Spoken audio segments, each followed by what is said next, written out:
सनातन धर्म के पुराणों में देवाधिदेव भगवान शिव और माता पार्वती के बीच अनेक ज्ञानवर्धक संवादों का वर्णन मिलता है। इन्हीं में एक प्रसंग ऐसा है जिसमें माता पार्वती ने शिवजी से प्रश्न किया कि कौन सी स्त्री के भाग्य में पुत्र नहीं होता। इस जिज्ञासा के उत्तर में भगवान शिव ने एक प्राचीन कथा सुनाई।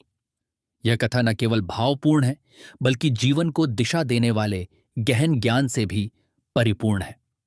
एक बार कैलाश पर्वत की पावन चोटी पर सायंकाल का शांत वातावरण था। हिमालय कन्या पार्वती जी सूर्यास्त के समय मंदाकिनी नदी के तट पर कमल पुष्प अर्पित कर ध्यानमग्न थीं। ध्यानावस्था में उन्हें पृथ्वीलोक की एक दुखी निःसंतान नारी की हृदय विदारक पुकार सुनाई दी। वह अभागी स्त्री एक मंदिर में खड़ी होकर भगवान से संतान के लिए रो रोकर विनती कर रही थी। उस करुण दृश्य ने पार्वती जी के हृदय को द्रवित कर दिया। उनकी भाव भरी आंखों में गहरी करुणा उमड़ आई। ध्यान से निवृत्त होकर वे अपनी जिज्ञासा शिवजी को बताने का मन बना चुकी थीं।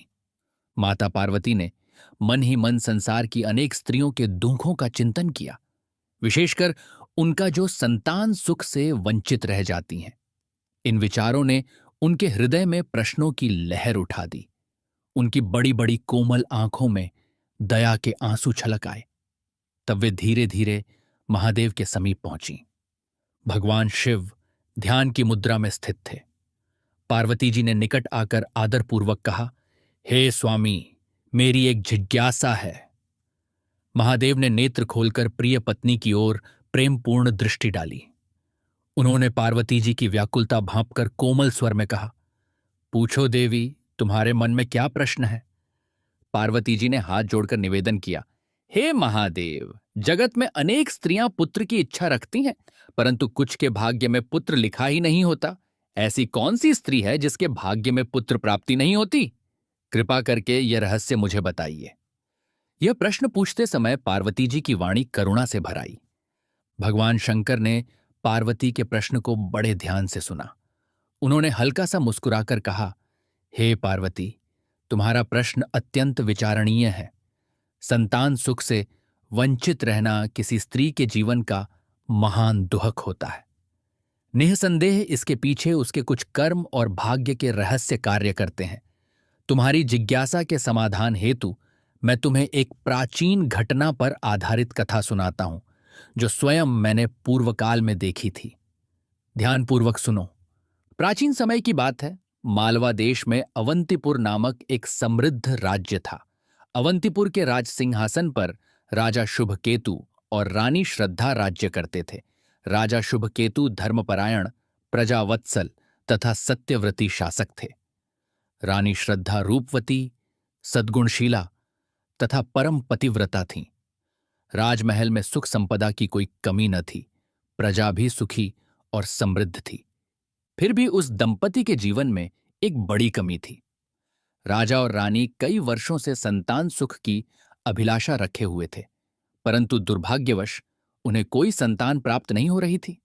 विवाह को काफी समय बीत चुका था, पर रानी की गोद अब तक सूनी थी। इस कारण राजा और रानी मन ही मन अत्यंत उदास रहा करते थे।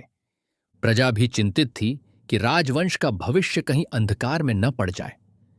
राजा शुभकेतु ने संतान प्राप्ति के अनेक उपाय करवाए।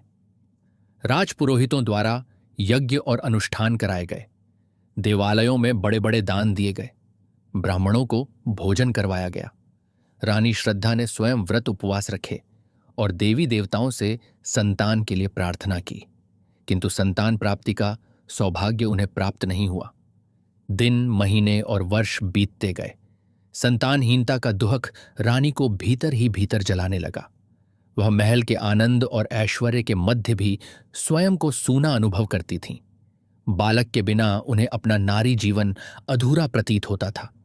धीरे धीरे रानी श्रद्धा ने अपने चित्त को भक्ति की ओर मोड़ना शुरू कर दिया। अब वे राजमहल के मंदिर में प्रातः सायं घंटे व्यतीत करतीं, शिव आराधना और प्रार्थना में मन लगाने लगीं। राजसी वस्त्रालंकरणों की चमक भी उन्हें फीकी प्रतीत होने लगी। उन्हें लगा मानो सांसारिक ऐश्वर्य संतान के अभाव में निरर्थक है। कभी कभी महल की छत पर खड़ी होकर रानी श्रद्धा आकाश की ओर निहारतीं और आंखों में आंसू भरकर अपने भाग्य को कोसती थीं। जब कभी राजमहल में किसी दासी या राज परिवार की किसी अन्य स्त्री के शिशु की किलकारियां गूंजतीं, रानी श्रद्धा का हृदय वेदना से भर उठता। वह चुपके से अपने कक्ष में चली जाती और फूट फूट कर रोते हुए ईश्वर से पूछती, हे प्रभु, मुझसे ऐसी क्या भूल हुई जो मुझे मातृत्व का सुख नहीं मिल रहा। उनके लिए महल की हर खुशी अब फीकी थी। राजा शुभकेतु भी स्तब्ध थे कि उनके सत्कर्मों के होते हुए भी भाग्य ने ऐसा कठोर खेल क्यों रचा। फिर भी वे रानी को धैर्य बंधाते और समझाते, प्रिय, धैर्य रखो, भगवान पर आस्था रखनी चाहिए, महादेव अवश्य हमारी सुनेंगे। रानी स्वीकृति में सिर हिला देती, किंतु उनके मन का विषाद जाता नहीं था। एक दिन राजा ने निश्चय किया कि वे किसी महान ऋषि से आशीर्वाद लेकर संतान प्राप्ति का मार्ग पूछेंगे। उन्हीं दिनों प्रसिद्ध तापस एवं चमत्कार सिद्ध योगी महर्षि दुर्वासा मालवा क्षेत्र से होकर गुजर रहे थे। राजा शुभकेतु ने यह समाचार सुना तो उन्होंने दुर्वासा ऋषि को राजप्रासाद में आमंत्रित करने का निर्णय लिया। राजा को विश्वास था कि तपस्वी दुर्वासा के आशीर्वाद से निश्चित ही उनके घर में संतति का आगमन हो जाएगा। राजा के विनम्र आग्रह को स्वीकार कर महर्षि दुर्वासा नियत दिवस अवंतीपुर पधारे। उनके स्वागत की तैयारियां राजसी वैभव के साथ की गईं। राजमहल को फूलों की मालाओं और रंगोली से सजाया गया। स्वयं राजा शुभकेतु महल के द्वार पर अगवानी हेतु उपस्थित थे। उन्होंने रानी श्रद्धा सहित आगे बढ़कर ऋषि के चरणों में प्रणाम किया और मधुर वचनों से उनका सत्कार किया। दुर्वासा ऋषि को राजमहल के आतिथ्य कक्ष में ससम्मान आसन दिया गया। राजा ने सेवकों को आदेश दिया कि ऋषि के आराम और सेवा भाव में कोई कमी न रहे। रानी श्रद्धा स्वयं राजरसोई में जाकर ऋषि के लिए सात्विक भोजन बनाने लगीं। उन्होंने पूरे मनोयोग से राशि की प्रिय वस्तुओं से युक्त भोजन की थाल तैयार की। जब भोजन बनकर तैयार हुआ तो रानी ने सोचा कि थाल को स्वयं ही ले जाकर ऋषिवर को अर्पित करें, परंतु दुर्भाग्यवश ठीक उसी समय एक दासी ने आकर रानी को किसी आवश्यक गृह कार्य हेतु पुकार लिया। रानी श्रद्धा क्षण भर को उस अन्य कार्य में उलझ गईं। उन्होंने दासी से कहा, मैं अभी आती हूं, तुम जरा ध्यान रखना। उधर अतिथि कक्ष में ऋषि दुर्वासा प्रतीक्षा कर रहे थे। कुछ समय बीत गया पर रानी भोजन लेकर नहीं पहुंची। महर्षि दुर्वासा अपने उग्र स्वभाव के लिए विख्यात थे। थोड़ी देर होते ही उनका मस्तिष्क क्रोध से तमतमाने लगा। उन्होंने सोचा, राजमहल में मेरा निमंत्रण पर आना हुआ है और मुझे यूं प्रतीक्षा करवाई जा रही है। ये राजा रानी अतिथि का आदर करना जैसे भूल ही गए हैं। जब रानी श्रद्धा भोजन की थाल लेकर शीघ्रता से अतिथि कक्ष में पहुंची, उस समय तक ऋषि दुर्वासा के क्रोध की ज्वाला भड़क चुकी थी। रानी ने प्रवेश करते ही देखा कि महर्षि के भ्रू कुटिल हो उठे हैं और नेत्र क्रोध से लाल हो रहे थे। रानी हड़बड़ी में उनके समक्ष पहुंचकर विनम्रता से बोली, हे मुनिवर, क्षमा करें, आने में विलंब हो गया। कृपया इस भोजन को स्वीकार कर हमारे प्रयत्न को सफल कीजिए। इतना कहते हुए रानी ने कांपते हाथों से सुस्वादु व्यंजनों से भरा थाल महर्षि के आगे रख दिया। दुर्वासा ऋषि ने क्रोधित स्वर में कहा, देवी, तुम्हारी यह देरी सर्वथा अस्वीकार्य है। तुम जानती नहीं कि अतिथि का अपमान करना कितना बड़ा अनर्थ है। राजमहल में बुलाकर यदि समय पर सत्कार नहीं कर सकती थी तो मुझे निमंत्रित ही क्यों किया। रानी श्रद्धा ऋषि की कुपित वाणी सुनकर घबरा गईं। उन्होंने हाथ जोड़कर दीनता से कहा, हे ऋषिवर, मुझसे भारी भूल हो गई है, क्षमा कीजिए। आपके लिए ही मैं स्वयं भोजन बनाने गई थी, उसी कारण देर हो गई। मेरा अपमान करने का तनिक भी अभिप्राय न था। महर्षि दुर्वासा अभी भी शांत नहीं हुए थे। उनके तपोबल की तेज अग्नि से संपूर्ण कक्ष मानो प्रज्वलित होने लगा। वे कठोर वचन बोले, राजराजेश्वरी, तुमने महर्षि को प्रतीक्षा करवाकर घोर अनुचित कार्य किया है। अतिथि को तनिक भी तिरस्कृत करना महापाप है। मैं क्रोध में तुम्हें श्राप देता हूं कि तुम्हें इस जन्म में पुत्र सुख प्राप्त नहीं होगा। यह भयंकर श्राप सुनते ही रानी श्रद्धा के हाथ से भोजन का थाल छूटकर भूमि पर गिर पड़ा। उनके मुख का रक्त निःशेष हो गया, मानो उन पर वज्रपात हुआ हो। वह तुरंत ऋषि के चरणों में गिर पड़ी और रोते हुए बोली, हे मुनिदेव, मुझे ऐसा कठोर दंड मत दीजिए। संतान सुख के लिए ही तो मैंने आपके चरणों में शरण ली थी। मुझ अज्ञानी पर कृपा करके मेरा अपराध क्षमा कर दीजिए। कहते कहते रानी का गला रुंध गया और अश्रुधारा बहने लगी। उसी क्षण राजा शुभकेतु भी वहां आ पहुंचे। उन्हें सारी स्थिति समझते देर न लगी। राजा ने भी दौड़कर महर्षि के चरण पकड़ लिए और विनम्र स्वर में प्रार्थना की, हे महात्मन, मेरी अर्धांगिनी से अनजाने में भारी त्रुटि हो गई है। आपके प्रताप से सारा जगत परिचित है। कृपा करके अपना श्राप वापस ले लें। हम हृदय से पश्चाताप कर रहे हैं। महर्षि दुर्वासा का क्रोध कुछ शांत हुआ, परंतु वे बोले, राजन, मेरे मुख से निकला शब्द वापस नहीं हो सकता। मेरा श्राप व्यर्थ नहीं जाएगा। तुम्हारी रानी ने जो अनादर का कर्म किया है, उसका फल उसे भोगना ही होगा। रानी और राजा की आंखों से आंसू थमने का नाम नहीं ले रहे थे। दोनों दंपति ने एक स्वर में हाथ जोड़कर गिड़गिड़ाते हुए कहा, महर्षि, हम पर दया करें। क्या कोई मार्ग नहीं है जिससे यह श्राप निर्बल हो जाए? आपका हृदय तो करुणा से परिपूर्ण है। कृपया कोई उपाय बताइए। दुर्वासा ने कुछ क्षण को नेत्र बंद कर अपने मन को शांत किया। फिर उन्होंने राजा रानी की ओर देखकर नरम स्वर में कहा, मेरे श्राप को पूर्णतः निष्फल करना तो असंभव है, किंतु एक उपाय है। भगवान आशुतोष शिव कल्याणकारी हैं। यदि वे प्रसन्न हो जाएं तो गंभीर से गंभीर भाग्य को भी बदल सकते हैं। तुम दोनों महादेव की उपासना में अपना शेष जीवन अर्पित कर दो। यदि भोलेनाथ तुम पर प्रसन्न हो गए, तभी तुम्हें पुत्र सुख प्राप्त होने की आशा हो सकती है।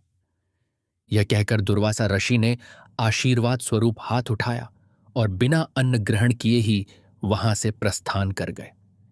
उनके जाते ही राजा शुभकेतु और रानी श्रद्धा शोक की गहरी सागर में डूब गए। महल के सेवकों और मंत्रियों को जब इस घटना का पता चला तो पूरे राजमहल में निराशा छा गई। संतान प्राप्ति की अंतिम आशा भी मानो ऋषि के श्राप के साथ ही बुझ चुकी थी। समय बीतता गया। श्राप के पश्चात 10 वर्ष यूं ही बीत गए, पर राजा रानी की गोद न भर सकी। रानी श्रद्धा दिन प्रतिदिन और भी विषादग्रस्त रहने लगीं। वे महल के उत्सवों एवं समाज से स्वयं को अलग रखने लगीं। निःसंतानता का बोझ उनके मन पर इस प्रकार था कि वे अधिकांश समय चुप और उदास रहतीं। उधर राज दरबार में मंत्रियों और कुलपुरोहितों ने राज्य के भविष्य की चिंता में राजा को दूसरा विवाह करने का परामर्श देना शुरू कर दिया। उनका तर्क था कि अवंतीपुर को उत्तराधिकारी की आवश्यकता है, अन्यथा आगे चलकर राज्य में अस्थिरता आ सकती है। शुभकेतु ऐसे सुझाव सुनते ही क्रोधित होकर उन्हें सख्ती से अस्वीकार कर देते। उनके लिए अपनी प्राणप्रिय पत्नी श्रद्धा के अतिरिक्त किसी अन्य के साथ विवाह की कल्पना भी असह्य थी। एक रात्रि रानी श्रद्धा ने देखा कि राजा गहरी चिंता में डूबे खिड़की से आसमान निहार रहे हैं। रानी ने धीमे स्वर में पूछा, स्वामी, आप चिंतित प्रतीत होते हैं। क्या मन में कोई ग्लानि होती या दुविधा है? राजा ने एक दीर्घ निःश्वास छोड़कर कहा, देवी, तुम्हें दुखी देखकर मैं व्याकुल हो उठता हूं। मेरे हृदय पर यह बोझ है आय रकम कि यदि हमारा वंश आगे न बढ़ा तो प्रजा को कष्ट होगा। मंत्रीगण भी बार बार दूसरी शादी का आग्रह कर रहे हैं। इतना कहकर राजा चुप हो गए। रानी श्रद्धा ने यह सुनकर निश्चयपूर्ण स्वरों में उत्तर दिया, स्वामी, मैं आपके मन की व्यथा समझ सकती हूं। एक नारी होकर भी मैं आपके वंश को संतान नहीं दे सकी, इसका मुझे दुख है। यदि राज्य हित में आपको दूसरा विवाह करना अनिवार्य लगे तो कृपया संकोच मत कीजिए। मैं आपके इस निर्णय को पतिव्रता धर्म के रूप में स्वीकार कर लूंगी। यह कहते कहते रानी का गला भर आया, पर उन्होंने स्वयं को संयत रखा। राजा शुभकेतु ने आश्चर्य और वेदना से रानी की ओर देखा। उन्होंने दृढ़ स्वर में कहा, प्रिय, तुम जैसी धर्मपरायण पत्नी के होते हुए मैं दूसरी स्त्री से विवाह करूं, यह तो असंभव है। तुम मेरा आधा अंग हो। तुम्हें दुखी करके पाया गया सुख मुझे कदापि स्वीकार नहीं। हमें अवश्य ही कोई अन्य मार्ग खोजना होगा। राजा की आंखों में अटल प्रेम और निश्चय चमक रहा था। रानी श्रद्धा को अपने स्वामी के वचनों से संबल मिला। उन्होंने साहस करके कहा, स्वामी, हमारे पास अब एक ही आशा शेष है, स्वयं भगवान शिव। ऋषिवर दुर्वासा ने भी कहा था कि महादेव की आराधना ही इस संकट से उबार सकती है। क्यों न हम अपने मन, वचन और कर्म को पूरी तरह शिव शरण में समर्पित कर दें। राजा ने सहमति में सिर हिलाया। देवी, तुम्हारा कथन सत्य है। हमें आशुतोष शंकर को प्रसन्न करने के लिए कठोर तप करना होगा। मैं राज्य का कार्यभार मंत्रियों को सौंपकर तुम्हारे साथ तपस्या में सहभागी बनूंगा।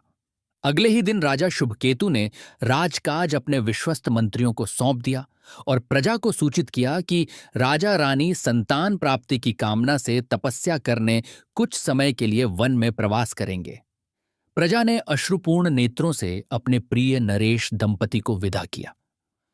रास्ते के दोनों ओर खड़े प्रजाजनों ने हाथ जोड़कर प्रार्थना की कि ईश्वर उनके तप को सफल करें। कई वृद्ध स्त्रियां भाव विह्वल होकर आशीष देने लगीं। भगवान जल्दी ही राजघराने में नन्हा फूल खिलाएं। समस्त प्रजा के हृदय से दंपति के लिए असीम सद्भावना और शुभकामनाएं उमड़ पड़ीं। राजा और रानी राजसी वस्त्राभूषण त्याग कर तपस्वी के वेश में जंगल की ओर प्रस्थान कर गए। कुछ ही दूर घने वन में एक प्राचीन शिव मंदिर था, जहां शिवलिंग स्वयंभू प्रकट हुआ था।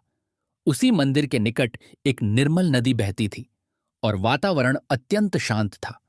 उन्होंने वहीं पर आसपास एक कुटिया बनाकर कठोर साधना आरंभ की। रानी श्रद्धा ने भगवान शिव को प्रसन्न करने के लिए दुर्जय संकल्प लिया। उन्होंने निराहार रहकर प्रतिदिन भगवान शिव का रुद्राभिषेक करना आरंभ किया। प्रातःकाल वे नदी से स्वच्छ जल भरकर लातीं और उस जल से शिवलिंग को स्नान करातीं। फिर बेलपत्र, धतूरा, अक्षत, पुष्प आदि अर्पित कर श्रद्धा भक्ति से महादेव का पूजन करतीं। प्रत्येक सोमवार को रानी श्रद्धा निर्जल व्रत रखतीं। दिन के समय वे निरंतर एयूएम नमः शिवाय मंत्र का जप करतीं और महामृत्युंजय स्तोत्र का पाठ करतीं। रात्रि में भी भूसे की चटाई पर शयन करतीं और ब्रह्म मुहूर्त में उठकर फिर ध्यान में लीन हो जातीं। राजा शुभकेतु भी रानी के साथ कठिन तपस्या में सहभागी हुए। उन्होंने भी अल्पाहार लेकर अपना समस्त समय जप और ध्यान में बिताना शुरू किया। दोनों दंपति अपने हृदय की व्यथा भूलकर संपूर्ण तन्मयता से महादेव की आराधना में लीन हो गए। साल भर बीत गया। राजा और रानी के शरीर तप के कठोर अनुशासन से क्षीण होने लगे थे, किंतु उनकी आस्था अटूट थी। वन के हिंसक पशु भी उनके तपोबल को देखकर जैसे शांत होकर आसपास बैठ जाते थे। पशु पक्षी उनके निकट निर्भय होकर विचरण करते, किंतु कोई भी उन्हें बाधा पहुंचाने का साहस न करता। भयंकर वर्षा, कड़कड़ाती ठंड और तपती लू, किसी ने भी उनके संकल्प को डिगा नहीं पाया। स्वयं प्रकृति उनकी परीक्षा ले रही थी, परंतु तपस्वी दंपति अडिग रहे। भगवान शिव अपने भक्तों की परीक्षा प्रायः लिया करते हैं। रानी श्रद्धा की भक्ति और तपस्या की पराकाष्ठा देखकर महादेव ने उनके समर्पण भाव को परखने की सोची। एक संध्या, जब रानी श्रद्धा शिव मंदिर के बाहर दीप प्रज्वलित कर रही थीं, तभी एक वृद्ध तपस्वी वहां आ पहुंचे। उनका शरीर दुबला पतला और क्षीण था, मुखमंडल तेजस्वी किंतु दुहक से म्लान, और हाथ में भिक्षा पात्र था। वृद्ध तपस्वी ने करुण स्वर में पुकार लगाई, हे सुपुत्री, मैं दूर देश से आया हुआ एक साधु हूं। कई दिनों से भूखा प्यासा हूं, मुझ पर दया करो। रानी श्रद्धा ने दीपक भूमि पर रखा और तुरंत उस साधु को आदरपूर्वक अंदर आने के लिए आग्रह किया। महात्मन, धन्य है हमारा सौभाग्य जो आप हमारे द्वार पधारे। कृपा करके भीतर पधारिए। रानी तुरंत वन से एकत्र किए कंदमूल और फल ले आईं, जो वे स्वयं तप के समय भोजन हेतु जुटाती थीं। उन्होंने प्रेम पूर्वक उन फल मूलों को वृद्ध साधु के समक्ष रखकर निवेदन किया, भगवन, यद्यपि हमारे पास आपके सत्कार योग्य सामग्री अल्प है, फिर भी कृपया इन्हें ग्रहण कर मेरा जीवन धन्य करें। वृद्ध तपस्वी ने कांपते हाथों से आहार लेना आरंभ किया। रानी श्रद्धा एक सेविका की भांति उनके समीप बैठकर पंखा झलने लगीं ताकि तपस्वी को सुविधा हो। उस वृद्ध ने कुछ कौर खाकर जल मांगा। रानी शीघ्रता से नदी तक गईं और अपने कमंडल में निर्मल जल भरकर लाईं। फिर अंजलि में जल लेकर बड़े आदर से तपस्वी को पिला दिया। थोड़ी देर बाद वृद्ध तपस्वी तृप्त होकर भोजन से विरक्त हुए। उन्होंने संतोष प्रकट करते हुए रानी को आशीर्वाद दिया। पुत्री, तुम जैसी दयालु और सेवा भावना से युक्त नारी मैंने कहीं नहीं देखी। निश्चय ही तुम्हारे घर में सुख और समृद्धि का वास होगा। यह सुनकर रानी की आंखों में आंसू भर आए। वे बोलीं, महात्मन, आपका आशीर्वाद मिल जाए तो मेरा जीवन सफल हो जाएगा, परंतु मैं तो भाग्यवश निःसंतान हूं और इसी दुख को मिटाने के लिए कठोर तप कर रही हूं। इतना कहते कहते रानी की वाणी भर्रा गई। वृद्ध तपस्वी ने कोमल स्वर में पूछा, वत्से, तुम इतने कष्ट में तप कर रही हो, इसका क्या कारण है? रानी ने अपनी सारी आपबीती सुना दी। कैसे दुर्वासा ऋषि के श्राप से वे निःसंतान हैं और उसी श्राप से मुक्ति के लिए वे कठोर तपस्या कर रही हैं। साधु ने पूरी कथा सुनी और उनकी आंखों में सहानुभूति के आंसू छलक आए। अचानक वे वृद्ध उठ खड़े हुए। रानी श्रद्धा ने देखा कि उनके शरीर से दिव्य प्रकाश प्रस्फुटित होने लगा। कुछ ही क्षण में वह साधु का वेश लुप्त हो गया और वहां त्रिशूलधारी, जटाजूटधारी गंगाधर भगवान शंकर अपने चतुर्दिक प्रकाशमान स्वरूप में प्रकट हो गए। रानी श्रद्धा यह अलौकिक रूप देखकर स्तब्ध रह गईं। वह तुरंत हाथ जोड़कर दंडवत प्रणाम करने लगीं। उसी समय राजा शुभकेतु भी पास ही ध्यानमग्न थे। उन्हें जब यह अलौकिक प्रकाश दिखा तो वे भी दौड़े आए। दोनों दंपति ने एक साथ आनंदातिरेक से भरकर हर हर महादेव का उद्घोष किया और शिवजी के चरणों में गिर पड़े। भगवान शिव ने प्रसन्नतापूर्वक आशीर्वाद देते हुए कहा, वत्से श्रद्धा, उठो। मैं तुम्हारी भक्ति और सेवा भावना से अत्यंत प्रसन्न हूं। तुमने अपने अपराध का प्रायश्चित्त तपस्या द्वारा कर लिया है और अपनी करुणा व निष्ठा से मेरा हृदय जीत लिया है। रानी श्रद्धा और राजा शुभकेतु ने अश्रुपूर्ण नेत्रों से महादेव को निहारते हुए कहा, प्रभो, हमारा परम सौभाग्य है कि आपने दर्शन देकर हमारा जीवन कृतार्थ किया। भगवान शिव ने आशीष प्रदान करते हुए वरदान स्वर में उद्घोष किया, राजन, तुम दोनों को शीघ्र ही सुंदर पुत्र की प्राप्ति होगी। यह बालक तेजस्वी, सदाचारी तथा पराक्रमी होगा। उसके जन्म के साथ तुम्हारे राज्य का कल्याण और अधिक बढ़ेगा। दुर्वासा का श्राप अब निष्प्रभावी हो जाएगा, क्योंकि तुम्हारे तप ने उसकी शक्ति को नष्ट कर दिया है। अब आनंदपूर्वक अपने गृह लौट जाओ और उत्सव मनाओ। यह कहकर महादेव अंतर्धान हो गए। अपने आराध्य के दर्शन पाकर राजा शुभकेतु और रानी श्रद्धा का हृदय परम आनंद से भर गया। दोनों ने समीप स्थित शिवलिंग के समक्ष मस्तक झुकाकर भाव विह्वल हो प्रार्थना की, हे महादेव, आपने हम पतितों पर जो अनुकंपा की है उसके लिए शब्द कम पड़ते हैं। आपकी महिमा अपरंपार है। ही महीनों बाद रानी श्रद्धा ने अनुभव किया कि उनके शरीर में मातृत्व के लक्षण प्रकट हो रहे हैं। राजवैद्यों ने जांच करके पुष्टि की कि रानी गर्भवती हैं। यह सुनते ही पूरे राज्य में हर्ष की लहर दौड़ गई। दंपति की तपस्या सफल हुई थी और महादेव का आशीर्वाद प्रस्फुटित हो उठा था। 9 महीनों के पश्चात शुभ मुहूर्त में राजप्रासाद में एक सुंदर कमल से कोमल राजकुमार का जन्म हुआ। राजा शुभकेतु की प्रसन्नता का ठिकाना न रहा। रानी श्रद्धा ने जब अपने पुत्र को प्रथम बार गोद में लिया तो उनकी खुशियां आंसुओं में उमड़ पड़ीं। उन्हें लगा मानो समस्त संसार का सुख एक ही पल में उन्हें प्राप्त हो गया हो।